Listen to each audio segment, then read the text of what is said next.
15 de marzo de 2018. San Mateo Yetzalán, Sierra Norte de Oaxaca. El amanecer rompe sobre un mar de niebla que ahoga las cumbres. El aire es gélido, denso con el aroma a tierra mojada, a pino y al humo de leña que escapa de alguna choza invisible. En medio del silencio, roto únicamente por el canto lejano de un gallo y el susurro del viento entre los oyameles, unos pies descalzos y lastimados, corren con torpeza por un sendero de terracería. Pertenecen a una joven cuyo huipil, una prenda burda y descolorida, se agita con su carrera desesperada. Tropieza con una raíz y cae bruscamente.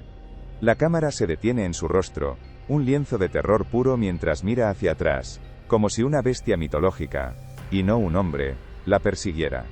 Sus ojos desorbitados no reflejan solo el miedo a ser capturada, sino el pánico a un mundo que nunca antes había visto.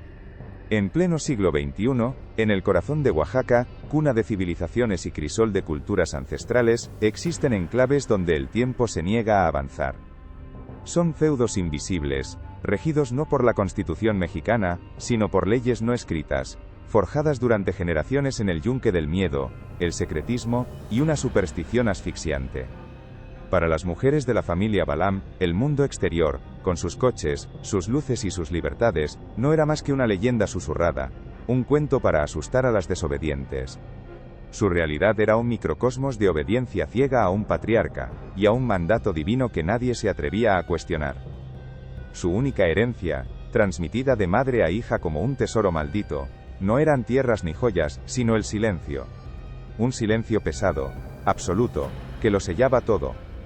La joven, cuyo nombre se sabría más tarde era Itzel Balam, de 19 años, llega exhausta y con evidentes signos de desnutrición, a las puertas de una modesta clínica rural del programa IMSS Bienestar. Su aparición causa un estupor inmediato entre el personal. Intenta comunicarse, pero de su boca brota una variante casi extinta del zapoteco de la sierra, mezclada con un español arcaico, de otro siglo. Su relato, entrecortado por el pánico y la debilidad, parece el delirio de una mente febril. Habla de la casa sellada, un lugar donde las mujeres de su familia viven sin ver jamás la luz del sol, de el patriarca, un abuelo que es a la vez Dios y carcelero, y de un juramento que las condena a la oscuridad para protegerlas de un mal desconocido. Su historia, increíble y aterradora, activa todas las alarmas en las oficinas del DIF estatal. La inverosímil historia de Itzel no tarda en escalar. Llega a oídos de la doctora Sofía Navarro, una brillante antropóloga de la UNAM que ha dedicado su carrera a estudiar comunidades aisladas y sincretismos religiosos en el México profundo. Para Sofía, el relato de la joven no es un delirio, sino un eco de historias que creía extintas, patrones de control social llevados a un extremo inimaginable. La mención de una casa sellada y de un linaje de mujeres ocultas enciende su curiosidad académica, pero también una profunda alarma humanitaria. Sabe que, de ser cierto, no se enfrenta a una simple peculiaridad cultural, sino a una violación sistemática de los derechos más básicos. Ve en Itzel no solo a una víctima, sino la llave a un mundo olvidado que debe ser sacado a la luz, sin importar las consecuencias o las resistencias que encuentre en el camino.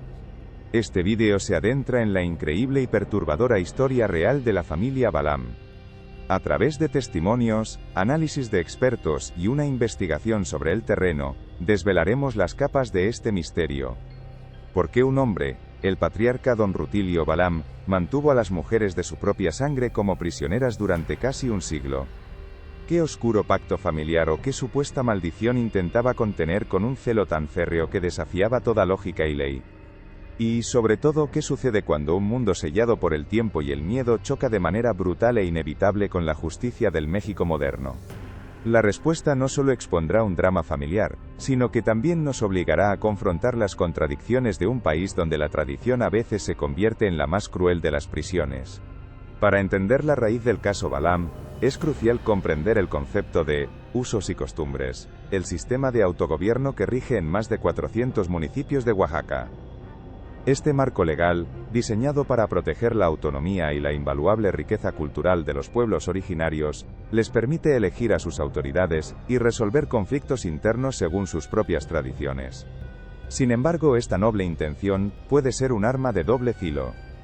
En manos de líderes locales autoritarios conocidos como caciques, el sistema puede ser distorsionado para ejercer un control absoluto, creando auténticas micronaciones aisladas del Estado de Derecho mexicano. En estas comunidades, la lealtad al líder y a la tradición a menudo pesa más que la propia constitución, generando un caldo de cultivo perfecto para que el poder se ejerza sin contrapesos ni supervisión externa. El aislamiento de la familia Balam no era solo ideológico sino también geográfico. Mapas satelitales y tomas de dron de la Sierra Norte de Oaxaca revelan un paisaje imponente y desafiante. Un laberinto de montañas escarpadas, valles profundos y cañones inaccesibles, a menudo envuelto en una espesa niebla. Las carreteras pavimentadas son escasas, y la mayoría de las comunidades se conectan a través de precarios caminos de terracería que se vuelven intransitables durante la temporada de lluvias. Este aislamiento físico ha permitido que muchas aldeas vivan durante décadas con un contacto mínimo con el exterior, preservando sus lenguas y tradiciones, pero también dejándolas vulnerables. Para los Balam, las montañas no eran un simple paisaje, sino los muros de su fortaleza, una barrera natural que los protegía del mundo exterior, y, al mismo tiempo, ocultaba su terrible secreto de todos. La ideología que sostenía el encierro de las mujeres Balam era un complejo y perverso sincretismo religioso. Las creencias prehispánicas zapotecas sobre la pureza del linaje, la conexión sagrada con la tierra y el temor a las fuerzas espirituales de la naturaleza, se fusionaron de una manera retorcida con conceptos del catolicismo más arcaico. Nociones como el pecado original, la culpa hereditaria y el castigo divino, fueron reinterpretadas por el fundador del clan para justificar el aislamiento. Creían que una mancha en su sangre, una falta cometida por sus antepasados, los había hecho vulnerables a un mal del aire, que solo afectaba a las mujeres del linaje si se exponían al mundo. El encierro no era visto como un castigo, sino como un acto de protección y expiación, una cuarentena espiritual para purificar a la familia y apaciguar a los dioses. La protagonista de esta investigación es la doctora Sofía Navarro, una mujer de 40 años cuya tenacidad solo es igualada por su empatía. Como antropóloga, su objetivo inicial es puramente académico: documentar un caso extremo de aislamiento social. Sin embargo, a medida que se sumerge en la historia de Itzel y las mujeres Balam, su motivación se transforma en un compromiso personal e ineludible. El gran reto para Sofía es navegar la delgada línea entre comprender y documentar sin emitir juicios como dicta su profesión, y la necesidad imperiosa de intervenir ante la abrumadora evidencia de abuso y sufrimiento. Se ve forzada a tomar partido, convirtiendo su investigación en una cruzada por la justicia, aunque eso signifique desafiar las estructuras de poder de la sierra y sus propios principios de no intervención. El primer aliado de Sofía en este complicado tablero es David Cruz, un joven trabajador social del DIF de Oaxaca de 28 años. A diferencia del enfoque académico de Sofía, David es un hombre de acción, práctico e idealista. Fue el primer funcionario en recibir a Itzel en la clínica rural y en comprender la gravedad de su testimonio.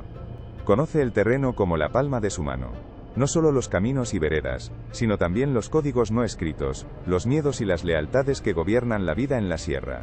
David se convierte en el puente indispensable entre la visión externa de Sofía y la compleja realidad local, facilitando el contacto con las autoridades y ayudándola a descifrar el muro de silencio y desconfianza que rodea al clan de los Balam. Su juventud y su origen oaxaqueño le otorgan una credibilidad que Sofía jamás podría conseguir sola. El antagonista de esta historia no es un criminal común, sino una figura casi bíblica, Don Rutilio Balam, de 85 años. Para su clan, no es un tirano, sino el guardián de un juramento sagrado, un pacto sellado con sangre y tierra por sus antepasados. Don Rutilio no se percibe a sí mismo como un carcelero, sino como el último baluarte contra una maldición que amenaza con aniquilar su estirpe. Es un hombre de una pieza, forjado en la soledad de la sierra, cuyo carisma es tan potente como su severidad. Su poder no reside en la fuerza física, sino en un control psicológico y espiritual absoluto, ejercido con la certeza inquebrantable de quien cree estar cumpliendo un mandato divino. Su mirada, clara y penetrante a pesar de su edad, es la de un profeta convencido de su rectitud, lo que lo convierte en un adversario formidable y trágicamente humano. La denuncia formal, impulsada por la insistencia de David y el peso académico de Sofía, recae en el escritorio del comandante Ernesto Robles, un veterano de la Fiscalía General del Estado de Oaxaca. A sus 50 años, Robles es un hombre pragmático, curtido en las complejidades de una región donde la ley del Estado a menudo choca con la autoridad de los usos y costumbres. Su primera reacción es de escepticismo profesional. Ha visto demasiados conflictos familiares magnificados, disputas por tierras disfrazadas de agravios místicos y denuncias utilizadas como armas en luchas de poder locales. Para él, la historia de la casa sellada suena a una hipérbole, a un asunto de comunidad, en el que la intervención externa podría causar más problemas de los que resuelve. Su renuencia no es negligencia, sino la cautela de un hombre que conoce el terreno que pisa. El primer encuentro en la austera oficina de la Fiscalía es un choque de mundos. Por un lado, la pasión humanitaria de David y la rigurosidad analítica de Sofía. Por otro, la paciencia burocrática del comandante Robles. Escucha el relato de Itzel, las teorías de Sofía sobre el aislamiento sectario y la descripción de David de la joven aterrorizada. Asiente, toma notas, pero su lenguaje corporal delata su incredulidad. Para él, la idea de mujeres encerradas durante generaciones en pleno siglo XXI es más propia de una novela que de un expediente policial. Plantea las preguntas obvias. ¿Hay testigos externos? ¿Existen denuncias previas? ¿Por qué nadie en los pueblos vecinos ha dicho nada en todos estos años? La ausencia de respuestas concretas refuerza su hipótesis inicial. Se trata de un drama familiar llevado al extremo, pero no necesariamente de un delito que justifique una intervención de fuerza. Pero Sofía y David no habían llegado con las manos vacías.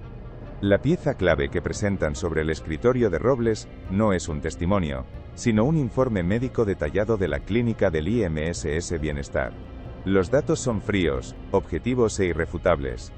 El informe documenta un cuadro de desnutrición crónica severa, una deficiencia extrema de vitamina D, clínicamente consistente con una prolongada ausencia de exposición al sol, y un estado de estrés postraumático agudo. Las lesiones en los pies de Itzel corroboran una huida desesperada por terreno agreste. Ya no se trata de la palabra de una joven asustada contra la de un respetado anciano de la sierra. Se trata de evidencia física, de pruebas científicas que pintan un cuadro de abuso y privación de libertad innegable. Ante estos hechos, el escepticismo de Robles se ve obligado a ceder. La máquina de la justicia, lenta y reacia, comienza a moverse. Con el informe médico sobre la mesa, el comandante Robles ya no podía permitirse el lujo del escepticismo. La evidencia física era un golpe de realidad que transformaba una historia fantástica en un expediente criminal viable. Asignó el caso a su unidad de delitos de alto impacto, pero con una directriz clara: máxima discreción. Una operación a gran escala en la sierra, sin una comprensión completa del terreno social, podría ser contraproducente, incluso peligrosa. El primer paso no sería un asalto, sino una misión de reconocimiento encubierta. El objetivo era triple: confirmar geográficamente la ubicación exacta del complejo Balam, verificar visualmente la existencia de la casa sellada, y evaluar la lealtad de las comunidades circundantes a don Rutilio. Robles sabía que en Oaxaca, el silencio de los vecinos puede ser un muro más impenetrable que cualquier fortaleza de adobe. La operación debía ser quirúrgica, silenciosa y sobre todo invisible. Unos días después, una camioneta sin distintivos oficiales se adentró por los caminos de terracería de la Sierra Norte. A bordo no iban agentes uniformados, sino la doctora Sofía Navarro y David Cruz, acompañados por dos policías de investigación vestidos de civiles, con la apariencia de ingenieros topógrafos. Su pretexto era creíble: un estudio para la ampliación de la red de agua potable, un proyecto que el gobierno estatal había prometido durante años. No se dirigieron directamente al territorio Balam, sino al pueblo más cercano, San Sebastián Ixtepeji, un pequeño núcleo de casas dispersas alrededor de una iglesia colonial a medio derruir. Su estrategia era la de la araña: tejer una red de conversaciones casuales en la tienda de abarrotes, con los campesinos en sus milpas, esperando que alguna palabra, algún gesto, les diera la primera hebra del misterio. Sin embargo, el muro de silencio que encontraron fue más sólido de lo que habían previsto. La gente de San Sebastián era amable, ofrecían café y tortillas, pero sus respuestas eran un eco de evasivas. Hablaban del clima, de la cosecha, de viejas rencillas entre pueblos, pero en cuanto el nombre de los Balam surgía, aunque fuera de manera casual, la atmósfera cambiaba. Las miradas se volvían opacas, las sonrisas se congelaban, y las conversaciones se desviaban con una habilidad pulida por generaciones de secretismo. Un anciano sentado en el zócalo, al oír el apellido, simplemente se encogió de hombros y dijo: «Son gente aparte. Viven según su propia ley, la ley del cerro. Era una advertencia velada, una frontera invisible que nadie se atrevía a cruzar. La hostilidad no era abierta, sino un pacto de silencio, un temor reverencial hacia el patriarca. Frustrados por el bloqueo informativo, David Cruz decidió cambiar de estrategia. Recordó haber oído hablar de los coyotes de la zona, no los que cruzan fronteras, sino los jóvenes que conocen cada vereda, y que a veces trabajan como guías para cazadores o excursionistas, a menudo al margen de la comunidad. Tras varias horas de búsqueda y preguntas discretas, dieron con un joven llamado Leonel, un muchacho de unos 20 años, más interesado en el dinero para su motocicleta que en las tradiciones de sus mayores. Al principio se negó en rotundo, murmurando sobre maldiciones y el mal ojo de don Rutilio. Pero la oferta de David, una cantidad que para Leonel representaba meses de trabajo, y la promesa de un absoluto anonimato, finalmente rompieron su resistencia. Aceptó llevarlos, pero con una condición: solo hasta el Mirador del Gavilán, un punto desde el que se veía el Valle de los Balam, pero sin poner un pie en sus tierras.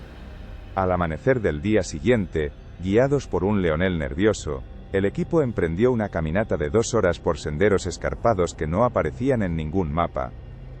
El aislamiento de la familia Balam se hizo dolorosamente evidente.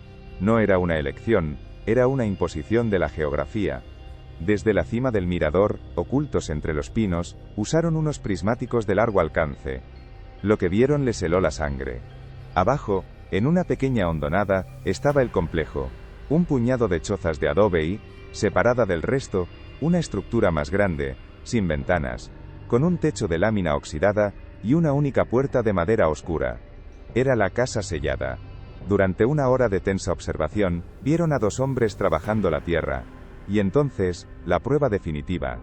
La puerta se abrió apenas una rendija, y una mano pálida, casi translúcida, dejó un cesto de tela en el suelo antes de desaparecer. El informe de Itzel ya no era un relato, era una fotografía. De vuelta en la austera oficina de la Fiscalía en Oaxaca, el ambiente había cambiado radicalmente. Sobre el escritorio del comandante Robles, ya no reposaba solo un informe médico, sino una serie de fotografías de alta resolución tomadas con un teleobjetivo. Las imágenes eran crudas, granuladas por la distancia, pero absolutamente concluyentes. Mostraban el complejo Balam, la estructura sin ventanas que coincidía perfectamente con la descripción de Itzel de la casa sellada, y la prueba más condenatoria de todas, la secuencia de la mano pálida depositando un cesto en el umbral. El escepticismo de Robles se había evaporado, reemplazado por una gravedad sombría. La historia había dejado de ser un posible delirio para convertirse en un hecho tangible y urgente. Tenía la justificación para solicitar una orden de cateo, pero el éxito de la operación no dependía de la legalidad, sino de la estrategia. Un movimiento en falso podría convertir un rescate en una tragedia. El comandante Robles, con el rostro endurecido por la preocupación, expuso el verdadero obstáculo. Ya no era la falta de pruebas, sino la intrincada red de poder que tejían los usos y costumbres. Explicó que irrumpir en el territorio Balam, incluso con una orden judicial, sería interpretado por las comunidades leales a don Rutilio como una profanación, una agresión del gobierno de fuera, a su autonomía. El riesgo de una confrontación violenta era altísimo. No se enfrentan a un solo hombre, les advirtió, se enfrentan a un sistema de creencias. Si entramos por la fuerza, la gente del valle podría cerrar filas, podrían esconder a las mujeres, negar todo, y nosotros quedaríamos como los agresores.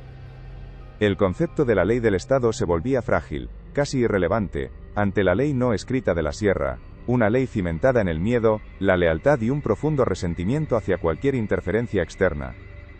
La tensión en la sala se volvió casi insoportable cuando sonó el teléfono del comandante. Era el presidente municipal de San Sebastián Ixtepeji, un hombre cuya lealtad a don Rutilio era de sobra conocida. Con una calma que helaba la sangre, el funcionario le sugirió a Robles que sus ingenieros habían terminado su trabajo en la zona, y que no había necesidad de que volvieran. La advertencia era clara, sabían quiénes eran y qué buscaban. La gente de la sierra sabe cuidar de los suyos, comandante. No nos gustan los extraños que meten las narices donde no les llaman, concluyó el hombre antes de colgar. El sigilo se había perdido. El muro de silencio ya no era pasivo. Se había convertido en una amenaza activa. Sofía y David comprendieron que su adversario no era solo un anciano anclado en el pasado, sino toda una estructura social dispuesta a proteger su terrible secreto, con una ferocidad impredecible. La llamada del presidente municipal fue un jarro de agua fría, una declaración de guerra encubierta. El sigilo se había roto y ahora el tiempo corría en su contra. Sofía Navarro comprendió que la estrategia de confrontación directa era un callejón sin salida. Si no podían penetrar el muro físico y social que protegía a los Balam, debían encontrar otra grieta, una que el clan ni siquiera supiera que existía. Su foco se desvió de la casa sellada para centrarse de nuevo en su única fuente directa, Itzel. La respuesta no estaba en lo que los Balam hacían, sino en por qué lo hacían. La llave no era una orden de cateo, sino la propia sangre de la joven. Sofía decidió que era el momento de llevar la investigación del campo al laboratorio, de buscar en el ADN de Itzel la raíz de la supuesta maldición que aterrorizaba a su familia. Contactó con el doctor Mateo Herrera, un viejo colega de la UNAM, y uno de los genetistas más respetados del Instituto Nacional de Medicina Genómica, INMEGN. Le envió las muestras de sangre de Itzel junto a un dossier antropológico detallado que incluía las descripciones de la joven sobre el mal del aire, la palidez enfermiza de las mujeres, y una supuesta degeneración que afectaba a algunos miembros de la familia con el paso de los años. Sofía planteó una hipótesis audaz. La maldición no era una construcción mística, sino la memoria cultural de una patología real. Le pidió a Herrera que buscara marcadores de enfermedades hereditarias raras, específicamente aquellas asociadas a la endogamia, una consecuencia casi inevitable en comunidades tan cerradas. La ciencia, esperaba Sofía, podría traducir el lenguaje del mito al lenguaje de la evidencia. Los resultados del INMEGN llegaron 2 semanas después y fueron la pieza que reconfiguró todo el puzzle. El informe del Dr. Herrera era categórico. Itzel era portadora y mostraba síntomas leves de una enfermedad genética extremadamente rara conocida como protoporfiria eritropoyética. Es una condición recesiva que, agravada por generaciones de endogamia, provocaba una acumulación de protoporfirinas en la sangre. Los efectos eran devastadores. Una fotosensibilidad extrema que causaba quemaduras y lesiones cutáneas severas con la más mínima exposición a la luz solar, además de un posible deterioro neurológico a largo plazo. La maldición del aire no era un espíritu maligno, sino los rayos ultravioleta del sol. El encierro no era un capricho sádico, sino una cuarentena desesperada y primitiva, la única medicina que los Balam conocían para una enfermedad que no comprendían. Con el informe genético en la mano, Sofía sintió una mezcla de horror y epifanía. Don Rutilio no era simplemente un monstruo, sino el sacerdote de una religión trágica, basada en una interpretación errónea de su propia biología. El aislamiento era su intento desesperado por proteger a su linaje de un enemigo invisible, el sol. Esto explicaba la palidez, el encierro, el miedo a salir. Sin embargo, la revelación médica, aunque crucial, dejaba una pregunta inquietante sin respuesta. Si el único objetivo era proteger a las mujeres de la luz, ¿por qué el secretismo era tan agresivo? ¿Por qué la hostilidad de los pueblos vecinos? ¿Por qué una simple cuarentena familiar requería un pacto de silencio tan férreo que llegaba a la amenaza directa? La protección contra una enfermedad no explicaba la dimensión de fortaleza, casi militar, que rodeaba al clan. Faltaba otra pieza. Impulsada por esta incongruencia, Sofía se sumergió en una nueva línea de investigación, esta vez histórica. Pasó días enteros en el Archivo General de la Nación, revisando mapas topográficos y registros de propiedad de la Sierra de Oaxaca, que databan de la época del Porfiriato. Buscaba cualquier anomalía, cualquier pista que explicara por qué esa tierra específica era tan celosamente guardada. Y la encontró. En un viejo mapa geológico de 1895, encargado por una compañía minera británica, descubrió una pequeña anotación, casi borrada por el tiempo, sobre el terreno que coincidía con las propiedades ancestrales de los Balam. La nota describía vetas superficiales de ópalo de fuego de excepcional rareza y coloración. El secreto no era solo biológico, también era geológico. Bajo los pies de las mujeres prisioneras no solo había una maldición, sino también un tesoro.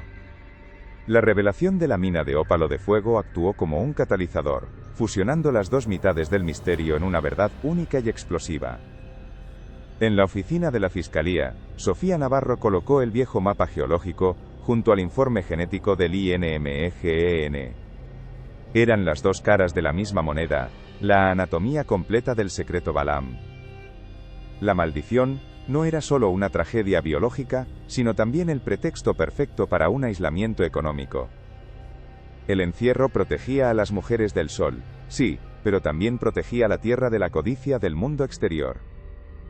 Don Rutilio no era únicamente el guardián de un linaje enfermo, era el celador de una fortuna oculta.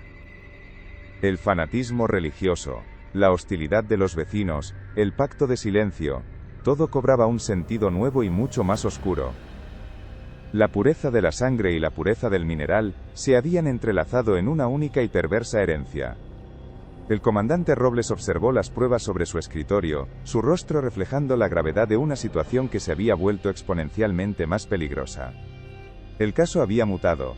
Ya no se trataba de liberar a un grupo de mujeres de un patriarca anclado en supersticiones arcaicas. Ahora se enfrentaban a la posibilidad de que el clan Balaam y quizás sus aliados en los pueblos cercanos fueran los guardianes de un yacimiento de valor incalculable. La resistencia que habían encontrado no era solo por lealtad a un anciano, sino la defensa organizada de un activo económico. Una intervención por la fuerza podría ser interpretada no como un rescate, sino como un intento de expropiación, y la respuesta podría ser letal. Robles comprendió que si enviaba a sus hombres, no solo se encontrarían con escopetas de caza, sino con la desesperación de quien defiende un tesoro que ha sido suyo durante generaciones. Ante este nuevo escenario, la estrategia tuvo que ser completamente rediseñada. Una incursión armada era el último recurso, una garantía casi segura de un baño de sangre. La nueva táctica, propuesta por Sofía y aceptada a regañas por Robles, era audaz y arriesgada. Usar la verdad como un caballo de Troya. No llegarían como la ley que acusa, sino como la ciencia que explica. El plan consistía en que Sofía y David, respaldados por un equipo médico y una discreta unidad táctica a distancia, solicitaran una reunión con Don Rutilio. El objetivo no sería confrontarlo por el encierro ni por la mina, sino ofrecerle algo que no podía rechazar, el nombre y la cura para la maldición que había diezmado a su familia. Le ofrecerían una explicación científica a su tragedia, un tratamiento para sus mujeres. Era una apuesta por la psicología sobre la fuerza, un intento de desarmar al patriarca no con armas, sino con conocimiento. La ejecución del plan se puso en marcha con una precisión quirúrgica y una tensión casi insoportable. Una pequeña caravana de 2 vehículos todoterreno sin insignias oficiales avanzó por los mismos caminos de terracería que antes habían recorrido de incógnito. En el primer coche viajaban la doctora Sofía Navarro, David Cruz y el doctor Herrera, el genetista del INMEGEN, que había insistido en presentar sus hallazgos en persona. Su misión era la del parlamentario que entra en territorio enemigo bajo bandera blanca. A varios kilómetros de distancia, oculto tras una cresta montañosa, el comandante Robles y un grupo de operaciones especiales de la Fiscalía esperaban en silencio. No eran un equipo de asalto, sino una póliza de seguro, una red de seguridad para una operación que se jugaba todo en el filo de la navaja de la psicología y la persuasión. Cada metro que avanzaban hacia el corazón del Valle Balaam se sentía como un paso hacia lo desconocido. Al llegar a la entrada del sendero que conducía al complejo, la bienvenida fue exactamente la que esperaban. 2 hombres jóvenes, sobrinos de Don Rutilio, les bloquearon el paso. Sus rostros eran máscaras inescrutables de desconfianza, y sus manos no se alejaban de los machetes que colgaban de sus cinturones. El aire se cargó de una hostilidad silenciosa. Fue David quien tomó la palabra, utilizando no el español oficial, sino un zapoteco respetuoso y formal, explicando que no venían como gobierno ni como policía, sino como médicos que traían noticias importantes para el patriarca, noticias sobre la salud de su familia. No mencionó a Itzel. Habló del respeto a los mayores y de la sabiduría que solo el tiempo otorga. Tras un tenso intercambio de palabras, uno de los hombres se marchó hacia el complejo, dejando al otro como un centinela inmóvil, una estatua de advertencia frente a los forasteros. Tras una espera que pareció una eternidad, les permitieron pasar. Don Rutilio lo recibió en el exterior de la choza principal, sentado en un sencillo banco de madera. Su presencia era imponente, su mirada clara y afilada como un fragmento de obsidiana. No les ofreció asiento.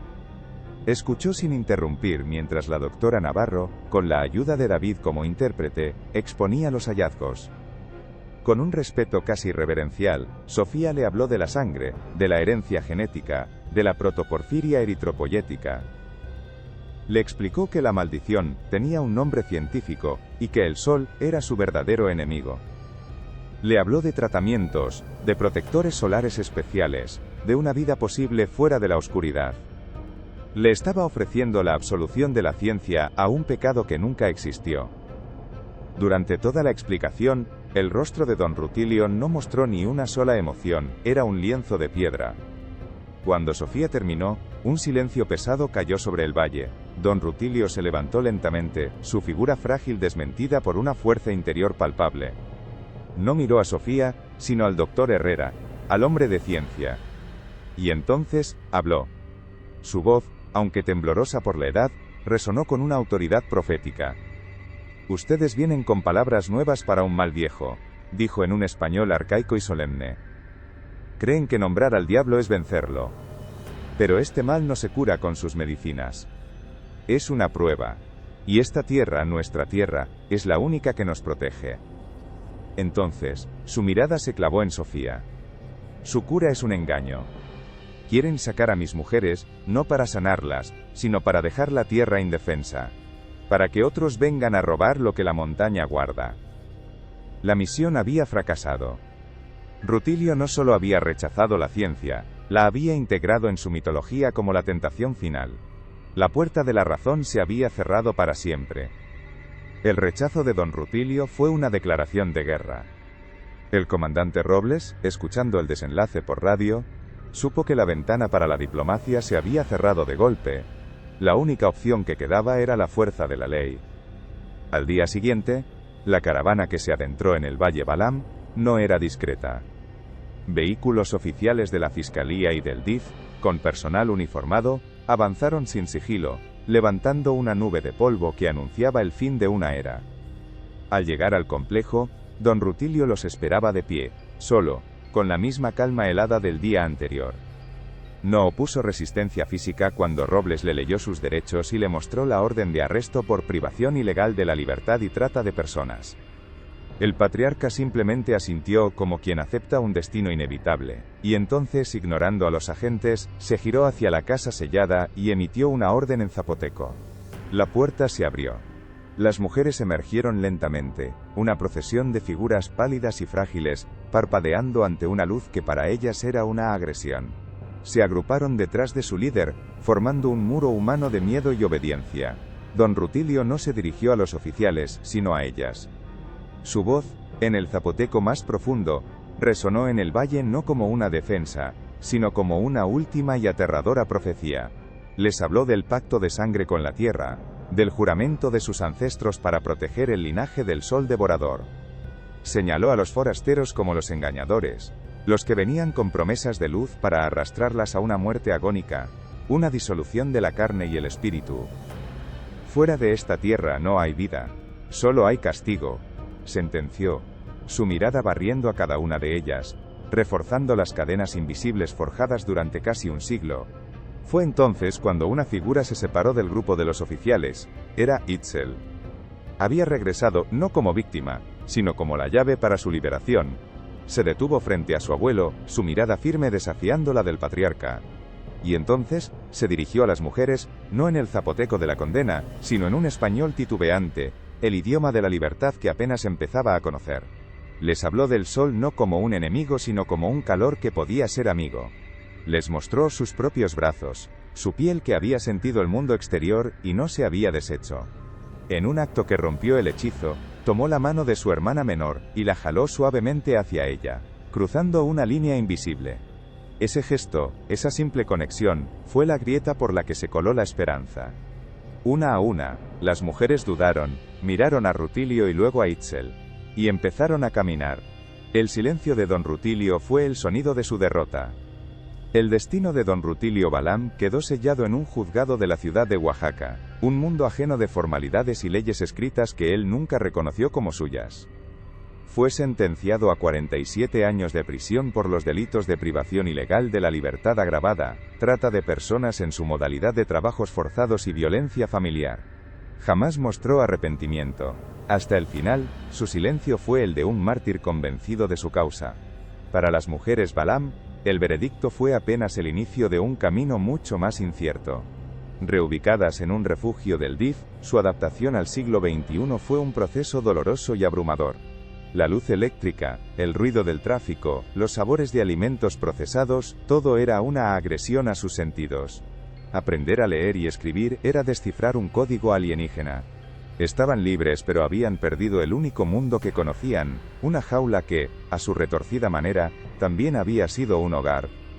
El caso Balam trascendió las páginas de la Nota Roja para convertirse en un debate nacional de profundas implicaciones. Se convirtió en el ejemplo más crudo de la tensión existente entre los derechos humanos universales y la autonomía de los pueblos regida por usos y costumbres.